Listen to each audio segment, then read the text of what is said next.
a former elite member of an Israeli Special Forces unit. Hey, panel, welcome. Now, we just wrapped up the Stakelbeck Tonight Show, but this is great. No commercial breaks here. This is overtime on the Watchmen YouTube channel. We've got a lot to unpack that we couldn't get to on the show. Number one, what's on everyone's minds watching, I think, is okay. It seems that the Israeli offensive, at least to the naked eye, is stalled somewhat. Rafah is there, and the Prime Minister says, look, we need to go in and finish the job and crush Hamas. And yet, over the past few weeks, it seems to be a bit of a stalemate. There hasn't been a Rafah operation yet, as the world howls and asks Israel not to go in. Tal, I want to start with you. Why must Israel go into Rafah, root out Hamas terrorists, and finish the job in this war? Because it's the last bastion. They still have 4 operational Hamas battalions there. It's about between 7,000 to 8,000 terrorists. We cannot leave them untouched. How can our citizens go back and live in their southern communities? That's not possible. And I told you on the program, it's a decision that we took as a nation. We will no longer agree to life next to a terrorist enclave. We have done that for far too long, more than 16 years in which Hamas has been in power. We will not compromise our security. There will be no missiles again, no terrorism, no another October 7th massacre, as Hamas vows to do again and again. Now, just to explain what's happening on the ground right now, it's not that the military offensive is stalled, because a lot is happening on the ground, and the IDF achievements on the ground are very, very impressive. Right now, they're more focused, yes, in the south and in the central part of the Gaza Strip, where we have another Hamas operational battalion in the area of the Shifa hospital, where we're just concluding a very impressive targeted surgical operation with commando forces. Again, this is not the first rodeo when it comes to Shifa Hospital. Exactly. November and now. We were there with many units, with thousands of soldiers. We operated there. Many of the terrorists have fled, but now they returned to the area of the hospital. One of the terrorists that we arrested and admitted in the interrogation that there are about between 600 and 1,000 terrorists inside that hospital. You know, hospitals are supposed to be protected grounds under the international laws of war. Obviously, Hamas has no regard to international laws of war. They are hurting the most vulnerable. But Israel, our special forces went in there. They eliminated nearly 200 terrorists, arrested more than 900, and we know that they designated the maternity ward, for example, the ER, the MRI compounds for terrorism purposes, for their management, for, you know, I have a colleague at the National Public Diplomacy Directorate. He says that usually in a normal hospital, a maternity ward is where babies get delivered. In a Hamas hospital, this is where the terrorists get their weapons delivered to them. You know, Aaron, what Tal just laid out, I should say, really drives home the point that, look, if Israel doesn't finish the job, Hamas is going to reconstitute itself and try to carry out more October 7th.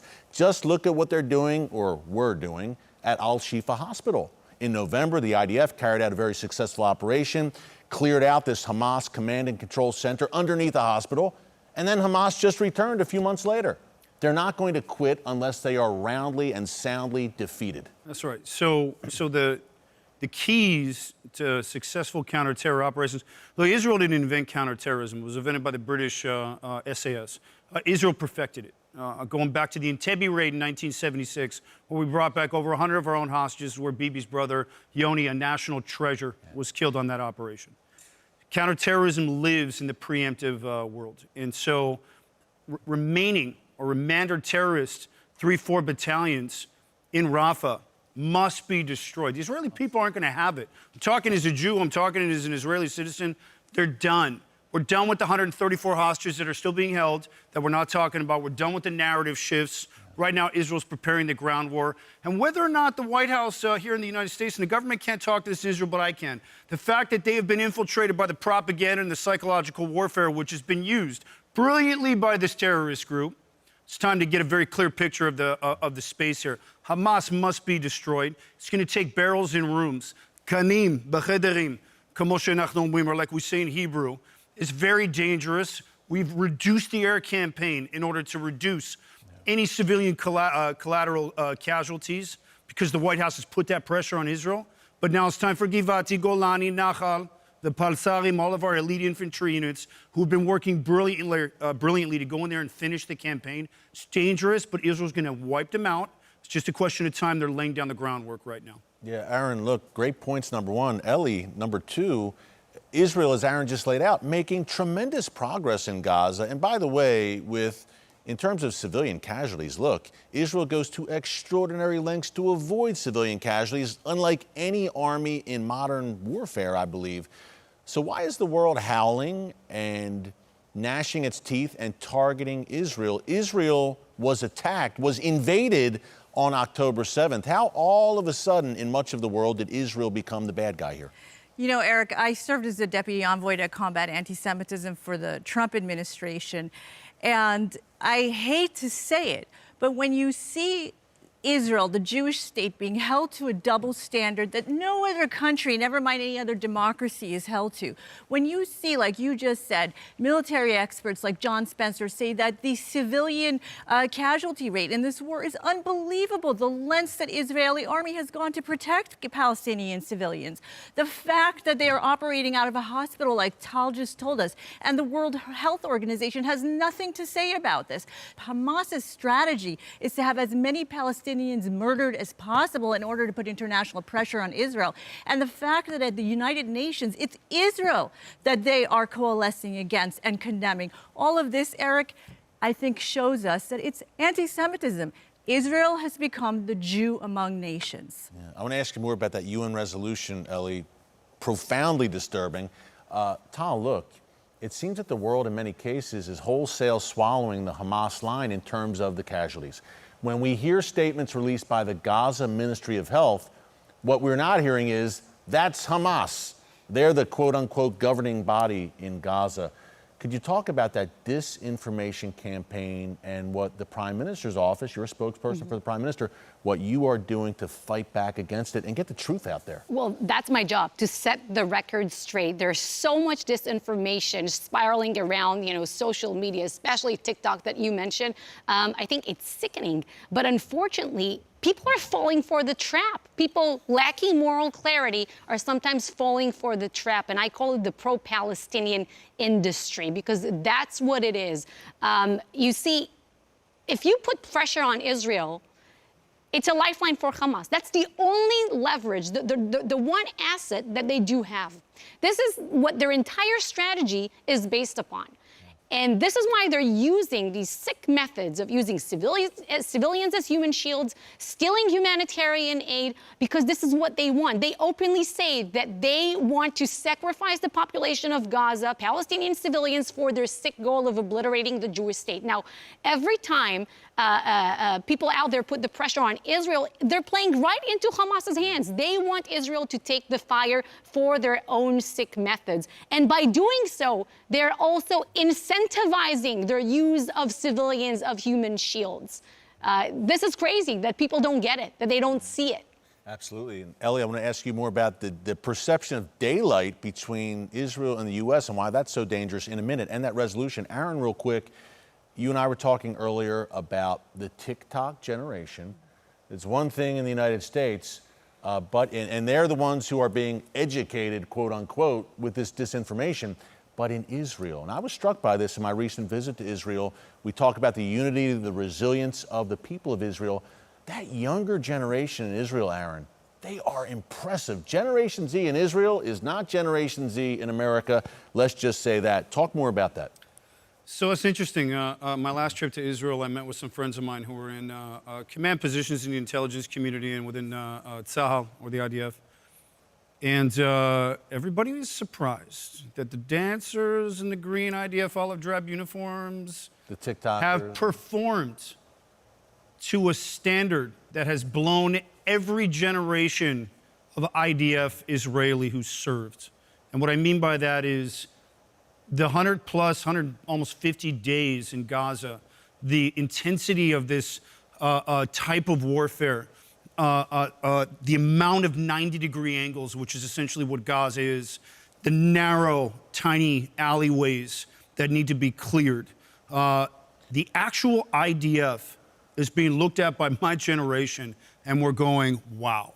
They have performed, they have stepped up to the calling, and they have been able to do in less than 5 months what's taken the Western democracies almost 20 years in a global war on terror, down to 4 battalions. So they have done incredible, and everybody's very proud of this generation of soldiers. Aaron, real quick, break that down a little bit more. What exactly they're facing in Gaza? Look, this is a densely packed, small strip of land, face-to-face, hand-to-hand guerrilla warfare, jumping out from behind buildings. I don't know that any army in modern warfare has seen something like this in Gaza, booby-trapped underground with terror tunnels. It's unprecedented. Yeah, let me stitch it up this way. What you're seeing in Gaza is the largest hostage siege in the history of modern warfare. Millions of Palestinians being held hostage by Hamas. It's the largest siege in the history of modern warfare. And Israel's essentially rescuing the Palestinians, who I believe about 90% of them agree with Hamas. So go figure. Here we are risking our young soldiers' lives to defend and operate with the highest degree of selectivity of people who want to see us dead and are fundamentally aligned with the very terror organization that they elected. So not only is there a paradigmal shift in the type of warfare that we're seeing right now, but as far as the complexity of the operation, as Tal alluded to, we have the largest human civilian shield being yielded in the history of modern warfare, which means that every operation has to be done what we call chirurgit, or with the highest degree of selectivity, to be able to make sure that we're not lining barrels anywhere near civilians. So we're deploying drones, we're deploying dogs, and we've lost several hundred IDF soldiers. And every one of them hits us really, really hard. However, Israel's really united right now, but it is as fierce as the urban warfare dating back to Omaha Beach and back to World War II, where the United States and the Allied forces were clearing in order to topple Hitler in those cities. So I mean, some monsters, Eric, but the IDF is getting it done, and they're going to continue to get it done. This campaign will be studied in the years to come by military strategists, historians. I firmly believe that. That's right. That's right. The astounding success of the IDF here, and doing it with a minimum of civilian casualties. Eric, we've got an Air Force Special Operations Unit. I call them the archangels of the Palestinian people. And we can there's a unit in the IDF called Shell Dog, which means Kingfisher, that can put a missile into a specific part of a specific room within a building in order to avoid collateral damage to other structures within those buildings. So we have IDF commandos who are putting themselves at risk for the purpose of being able to shelter the Palestinian peoples, again, who are opposed to us even being there. So I think, I don't know, maybe we send them a bill when this thing is over. I don't know, or an invoice. And yet, despite everything that Aaron just laid out, that Tal just laid out, Ellie, we have the world calling for an immediate ceasefire, which would leave Hamas alive to fight another day. And as you mentioned earlier, the Biden administration earlier this week abstained, did not block a UN resolution. They could have, but they let it go through, a UN resolution demanding an immediate ceasefire, essentially saying to Israel, back off, don't finish the job, let Hamas live to fight another day. It created the perception, Ellie, and the administration says it didn't, but, my lying eyes, as they say, I certainly felt a perception of, wait a minute, are they distancing themselves from Israel? What were your thoughts on that? Why was it dangerous? Eric, it seems the Biden administration is so caught up in domestic politics and wanting to win this upcoming presidential election, and the fact that there's a radical left-wing part of the Democrat Party, specifically 1% of Arab voters in Michigan, that seem to be driving the Biden administration's decision to indeed not veto that UN resolution which decoupled the freeing of the hostages from any kind of a ceasefire, and also failed to condemn Hamas. And Eric, I just want to say on your question of why this is dangerous. Right now, if you look big picture, China is America's leading adversary. They are in an axis with Russia and Iran. And Iran right now, through its proxies, is attacking Israel. Well, guess what? This attack on Israel is an attack on the United States because Israel is our strongest ally. I mean, you can say really the only ally we have in the Middle East region. And so the Biden administration's foreign policy, when it causes a distancing between Israel and the United States, when it distances the U.S. from our chief ally, it's a failure and it's a danger to all of us. You know Iran very well, Ellie. Look, your family fled Iran, was forced to in 1979 as the Iranian Revolution unfolded. You're here in the United States right now. But look, the Iranian regime, you mentioned big picture a minute ago. The head of the snake, or some have called it the head of the octopus, hey, it resides in Tehran. Not the Iranian people, who are the main victims of this wicked regime, but the regime itself. I argue October 7th wouldn't have happened without Iran's active support of Hamas, its training of Islamic Jihad. Talk about how Iran ultimately is the real problem in the region. In 1979, Eric, when my family had to flee because we are a Jewish family, and the regime in its very first days executed the president of the Jewish community, Mr. Habib el-Ghannaian. And we all understood that if they could kill the president of our community, they could kill all of us. And so there were about 100,000 Jews in Iran. The majority of us have fled since then. And I am so blessed and fortunate to have taken refuge in the United States of America. I will forever be grateful for my beautiful country.